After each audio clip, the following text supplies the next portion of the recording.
Tailor Tales Gray Route.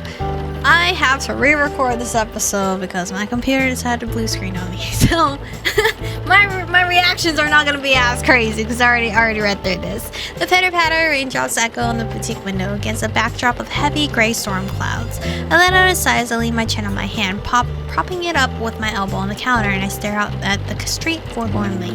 It's my first day of business, and instead of clear skies and sun, the weather outside is awful, dashing every hope of the grand opening I had in mind. With a pout, I glance down at my empty planner, which sits open on the counter, waiting to be filled with appointments, and I let out another defeated breath. Might as well find something to do instead of just moping around. I head over and adjust the outfits on mannequins, ensuring they're styled to perfection, which of course they already are. I've already dusted the shelves, wiped down the counters, and organized the sewing box. Today's really not turning out how I had hoped. I'm just about to wipe down the already pristine mirrors when a saving grace in the form of the bell above the door rings out through the shop. Immediately I spin towards it, arm tucked in at my sides as my gaze snaps to the man who's just entered the store. Raindrops dripping through his blonde hair and onto his shoulders. Good afternoon. My voice is bright, a stark contrast to the miserable weather outside, and my heart hums happily at the prospect of a new customer. Hello again. Hello, Gray. You're dripping wet, sir. All over my new boutique. His deep voice holds an unmistakable tinge of amusement, and it's only when he faces me head-on that I recognize him. My shoulders slump in disappointment. Oh, it's you. I forgot he was coming over today. He seems to be quite drenched from the rain.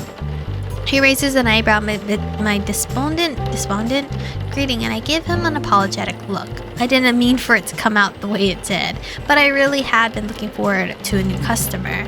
You agreed to let me come by and pick up my things, remember? Says as he cocks his head, fixing me with a pointed look. I feel a little silly for forgetting, but shake it off with a wave of my hand. Of course, let's go to the back.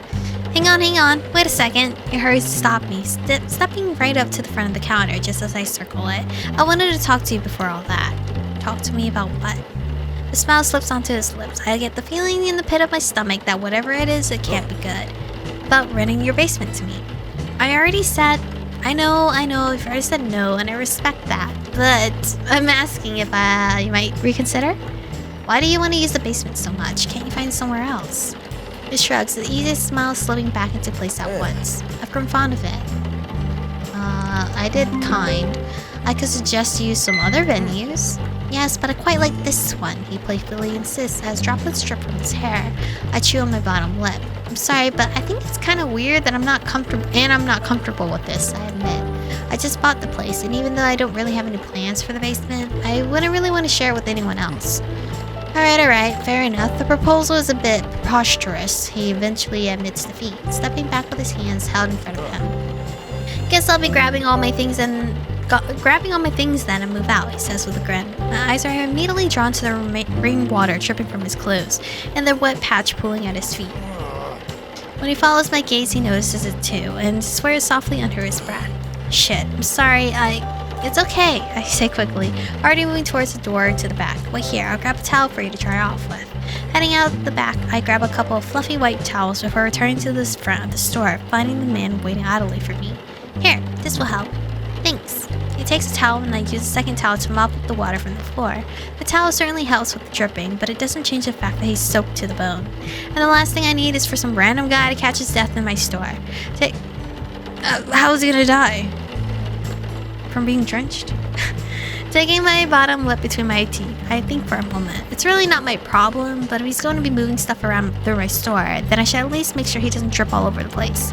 You should change into something dry, I suggest. I head over to flick through one of the menswear rack I've set up, looking for something about his size. I find an outfit easily enough to a shirt and trouser combo. I hand it over to him, gesturing towards the changing room. Are you sure? He asks, working an eyebrow at me. It's not a handout, that's what you're thinking, I say. I'm not about to give my stuff away for free, I'm not a charity. Fair enough, of course, no problem. With a grateful smile, he takes the item towards the changing room. It feels strange knowing that the first person ever to use my brand new fitting room is the random stranger who had illegally been using the basement in my building. But hey, it's better than nothing, I think. I put the damp towels aside while I wait for him to change, making a mental note to toss him in the laundry after the store closed. Looking good, Greg. This pattern though is bothering my eyeballs. It feels like it's moving. If you look long enough. Nice eye, he says when he eventually emerges, rolling up the sleeves of his shirt and straightening everything out. The clothes fit like a glove. How much do I owe you for them? Well, we head over to the counter and take his payment before putting his wet clothes in a bathroom to take home. I can't believe that he's my first customer today, and it's only because he got caught in the rain, and I basically forced these clothes up on him.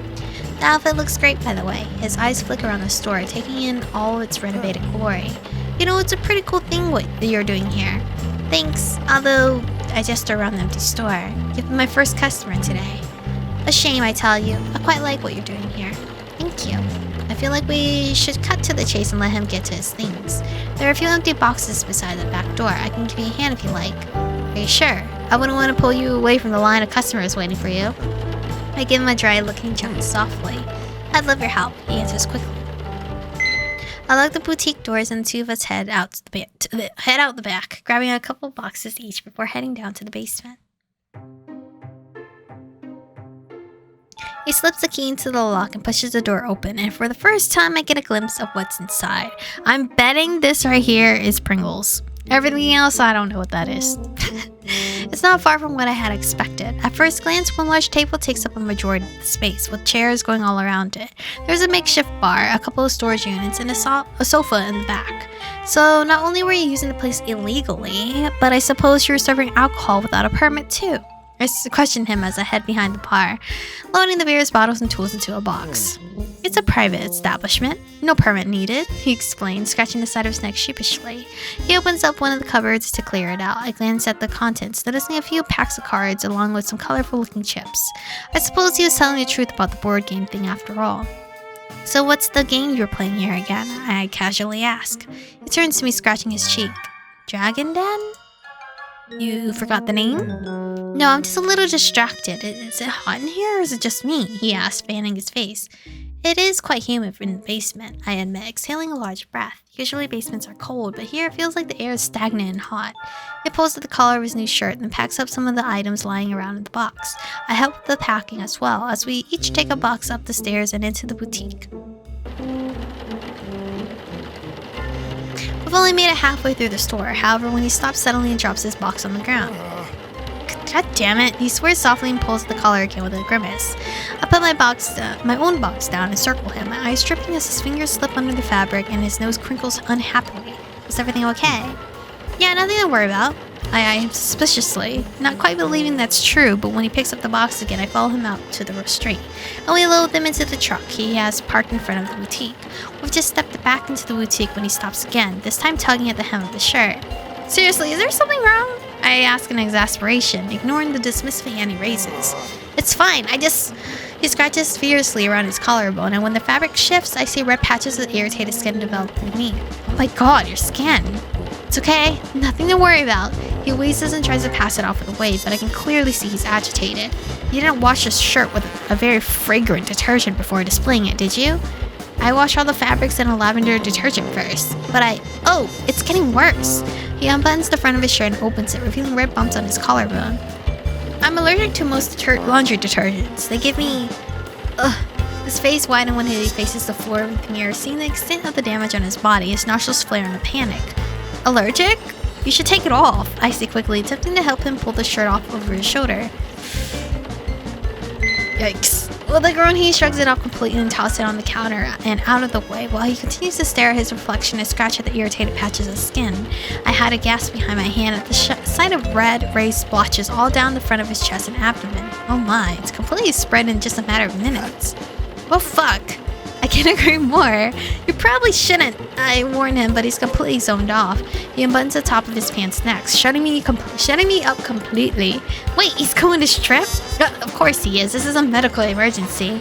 After stepping out of his trousers, he stands before me in only his underwear. While his legs haven't been hit as hard as his upper body, there are a few red splotches here and there. My skin warms as I try to focus on the severity of the situation, rather than the fact that a handsome man is standing half naked in my shop. When Sarah joked that it was about time I had a naked man in my house, I really don't think this is what she had in mind. While attempting to keep my eyes from lingering where they shouldn't, I take a small step closer to inspect the marks on his skin. What is it? Some kind of allergic reaction? hives. He manages to stutter, his eyes drifting back to the mirror. Laundry detergent gives me hives. I curse softly under my breath, knowing I have nothing in my first aid kit that will help much with that. Instead, I grab his still damp clothes from the bag they're in and attempt to hand them over, though he's not paying much attention to me, so I snap my fingers in front of him. There's a hospital nearby. We can go there, I say hurriedly. I dump the clothes in his arms and take my handbag from beneath the counter, making sure I have my cell phone and keys. While he stands there being useless, I also find a large umbrella before instructing him to put his wet clothes back on and start moving. Come on, let's go! Don't want you to literally die here. I don't think can you die from hives? I don't know. Upon seeing my companion's condition, the receptionist asks him to quickly fill out some details and calls a nurse who helps us through to see one of the doctors right away, much to the relief of the both of us. The doctor greets us as we enter the room and introduces herself as Dr. Hansen. Her lips purse a little as she reads the form the nurse has given her, and when she puts the clipboard down, she indicates for him to take a seat on the examination bed. The plastic crinkles beneath him as he sits. I busy myself with sitting in one of the guest chairs and setting my handbag down beside me. Well, what do we have here, Mr. Gray Jansen? We finally learned his name, even though we kind of knew it. Breaking out into hives doesn't seem to be your lucky day, the doctor says. I freeze, my blood running cold in my veins, chilling me down to the bone. What name did she just say? Remove your shirt, please, Mr. Jansen. I'll need to take a closer look at the severity of the situation, Dr. Hansen instructs, pulling on a pair of plastic gloves while she waits for him to do as she asks. While she inspects the hives on his skin, I stay as still as stone, the chill running down my back of my neck and all the way down my spine. Gray. It's funny how I never thought to ask his name before, and now that I've heard it, the crushing realization dawns on me. But he's not. But he couldn't be. You're lucky you have such a caring girlfriend to me to take you to the hospital, even though hives aren't very life-threatening. The doctor chuckles. Her voice snaps me out of my thoughts, and my stomach tightens at her implication. Oh, I'm not... Yes, I'm incredibly lucky, Gray says quickly, his eyes pinning me to the spot in a way that he was sealing my lips tonight. Sealing my lips tight. Not tonight, the fuck? I know there was something familiar about him when we first met, hadn't I? Maybe I simply didn't want to see it. I'm going to prescribe you some medicine to take over the next few days. You can collect it from the pharmacy next door on your way out, Dr. Hansen says. I watch silently as Dr. Hansen gives Gray a piece of paper, but I don't hear anything that happens next over the sound of my heart, thundering in my ears. So he's allergic to laundry detergent only when it's on his skin, right? So what if somebody else's clothes rubs off on him? Or is that not how it works? Curious. I don't know. Do you guys have the answer for that? The man I've been with this whole time, who I've let into my shop right beneath my home, and who has repeatedly asked to rent out my basement, is none other than my former rival, the Phantom. My eyes trail over him from head to toe, trying desperately to figure out why I didn't recognize him before. His hair has changed, that's the biggest difference, and he has piercings in places he never had before. Or maybe he's always had them, but they were well hidden. Well, I gotta go pick up my meds, and then I can stop scratching like I'm infested with fleas. Shall we head back? When he speaks to me, I'm still in a state of shock, unable to say a word. I quickly realize that the appointment is over, and I fumble to pick up my handbag from beside me. Is everything okay? I manage a nod as I get to my feet, but still he raises an eyebrow, giving me an inquisitive look. Yeah, I croak. Let's go. And that rain sounds loud. After picking up his prescription at the pharmacy, Gray immediately pops in one of the pills. It's still raining when we step outside. Hopefully this will keep it from spreading, he mutters. I don't say anything, as I'm still reeling over the fact that I've met the guy that I've kicked out of school 10 years ago. I let him take the umbrella, shielding us from the rain while we head back to the boutique. We make small talk as we walk, counting on the weather, the city, commenting on the weather, the city, the doctor's office, but I can't stop mulling over everything in my head, as he recognized me too. He hasn't said anything that would suggest he has, but I can't be sure that it's not an act. He is the Phantom after all. Well, here we are. His voice snaps me out of my own thoughts, and I realize we're standing in front of the boutique. Gray runs a hand over the back of his neck and gives me a sheepish look. I'm sorry I freaked out earlier about the hives. I haven't had a breakout since I was a teenager, and it brought back some pretty rough memories. I chose this one. In my past life. I like seeing a different side of what I say before I can stop myself, but admittedly, I know it's the truth. He gives me a grateful smile, as though he's relieved I haven't called him out on his behavior, and I struggle to meet his eyes. To be fair, I'd rather be showing you my other good sides instead. he confesses, not the panicked one. I force a smile. That's alright, your skin does look gnarly and it would scare me too. In an effort to distract myself, I dig through my handbag for the keys to the shop. I've just inserted them into the lock when a thought hits me, and I turn back to him suddenly. Gray. I speak his name for the first time, and when his eyes meet mine, I still can't believe I never recognized him. I feel now as though I should have recognized those eyes anywhere. Why didn't you tell me the doctor I wasn't your girlfriend? He gives a crooked grin, as though he sees something behind my words that I never intended. Because it wasn't any of her business. Which is facts. Her eyes lock in, a memory floods back to the surface of my mind of a night long ago. One of them in handcuffs as a teenager, being forced into the back of a patrol car, and the consequences that came after. He had been expelled from DeCapo High after that incident, and ended up with a pretty nasty criminal record due to the knife they had found on him. I can't stop the guilt that gnaws at my insides, knowing I was the one who had called the police there in the first place, knowing that the whole thing had been my fault. An overwhelming sense of guilt settles in the pit of my stomach.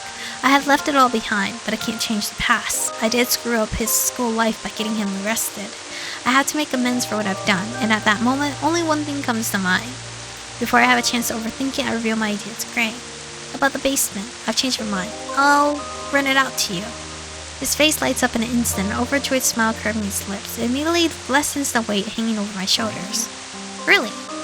Yeah, really. I chuckle at his reaction, finding it cute how excited he seems to have his board game space back again. He stops and cocks an eyebrow at me, his lips pulling into a tight line that makes the thread of worry warm itself through my stomach. Ugh. What made you change your mind? You don't seem so bad after all. With a chuckle, he nods his head at me, accepting the excuse, and I invite him inside the shop once more.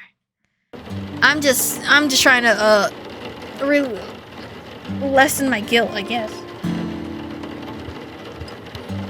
We settle on an acceptable price for the rent, and I agree to draw up a contract for him to sign the next time he's here. I never got your name, by the way, he says, and I realize that's true.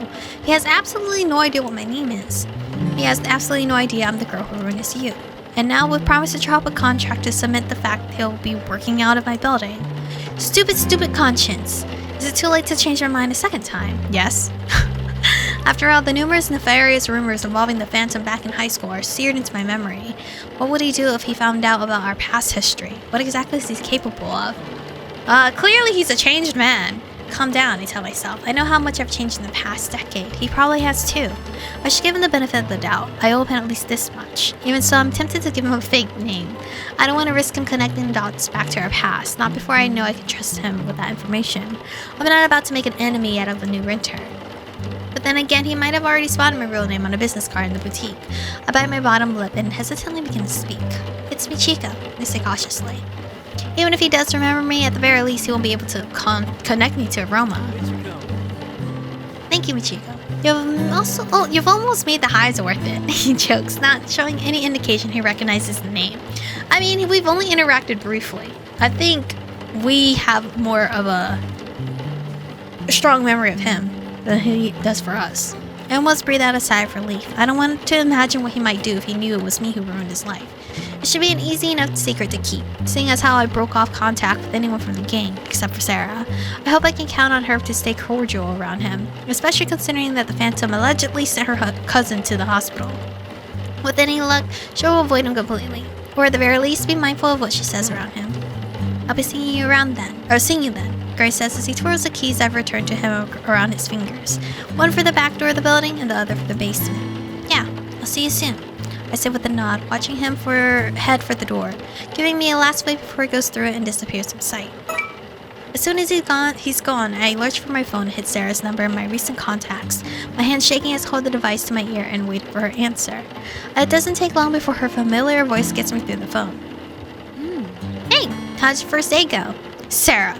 I shriek into the receiver, ignore her unhappy groan at my outburst. You'll never believe it, but the guy who wanted to rent out my basement? That's Gray Jansen. What? Her disbelief is clear from her tone alone. I'm glad to find she's just as shocked as I am. How do we not recognize him? I don't know. He looks different. I couldn't believe it either. Sarah lets out a string of curses and I take a deep breath, mentally preparing myself to tell her the other bit of news. News I'm sure she won't be happy to hear in the least. There's one other thing. What is it? I hesitate only a moment before speaking, letting the weight of my agreement finally sink in. I agreed to rent out my basement to him. She's gonna come over and kick my ass. I better run through the back door at this point. Anyway, now I can save this game and move on to chapter 6. So I've already read chapter 5. I just gotta hope we're good. Recording's all good now. But I don't know how Gray would try to remember us. I feel like our name is not like common, but again, this game you could choose any name, so it doesn't matter. But anyway, thank you guys for watching today's episode. Stay beautiful, and I'll see you guys next time.